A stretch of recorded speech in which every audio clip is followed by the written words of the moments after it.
LP. School നിയമന പ്രതിസന്ധിക്ക് പിന്നാലെ സംസ്ഥാനത്തെ യു.പി. സ്കൂൾ റാങ്ക് ലിസ്റ്റിൽ ഉൾപ്പെട്ട ഉദ്യോഗാർത്ഥികളും ആശങ്കയിൽ. റാങ്ക് ലിസ്റ്റ് നിലവിൽ വന്ന 100-ലധികം ദിവസങ്ങൾ പിന്നിട്ടിട്ടും പകുതി ജില്ലകളിലെ ഒഴിവുകൾ പോലും റിപ്പോർട്ട് ചെയ്തിട്ടില്ല. ഡിവിഷൻ ഫോൾ മുതൽ പ്രൊമോഷൻ അനിശ്ചിതത്വം വരെയുള്ള കാരണങ്ങളാലാണ് നിയമനം വൈകുന്നത്.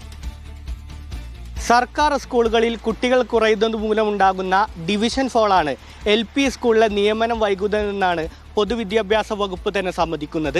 യു.പി. സ്കൂൾ റാങ്ക് ലിസ്റ്റിൽ ഉൾപ്പെട്ട ഉദ്യോഗാർത്ഥികളും സമാന പ്രതിസന്ധിയിലാണ്. 2025 October 10 UP. School rank list പ്രസിദ്ധീകരിച്ചത്. 3 മാസവും 15 ദിവസവും പിന്നിടുമ്പോൾ ഒഴിവുകൾ പോലും റിപ്പോർട്ട് ചെയ്യാത്ത സാഹചര്യമാണുള്ളത്. ഇതുവരെ നമ്മുടെ 1-ാം റാങ്കുകാർക്ക് പോലും നിയമനം ലഭിച്ചിട്ടില്ല.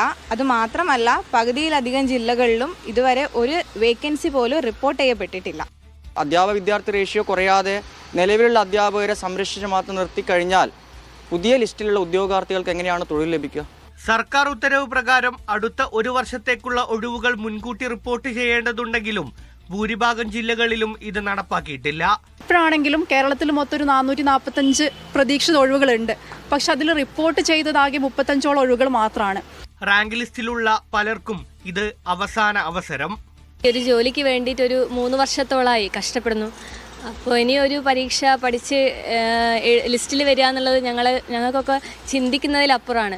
കേട്ടറ്റുമായി ബന്ധപ്പെട്ട തർക്കങ്ങൾ നിലനിൽക്കുന്നതിനാൽ പ്രമോഷനുകളുടെ കാര്യത്തിലുള്ള അവ്യക്തത കാരണവും നിയമനം നീണ്ടുപോകുമോ എന്നതിൽ ഉദ്യോഗാർത്ഥികൾക്ക് ആശങ്കയുണ്ട്.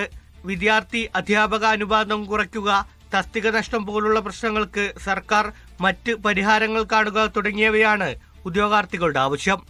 2010 ഹൈസ്കൂൾ വിഭാഗത്തിൽ സമാന പ്രതിസന്ധി നേരിട്ടപ്പോൾ അധ്യാപക വിദ്യാർത്ഥി അനുപാതം 45:1 നിന്ന് 40 കുറച്ച സാഹചര്യമുണ്ട്.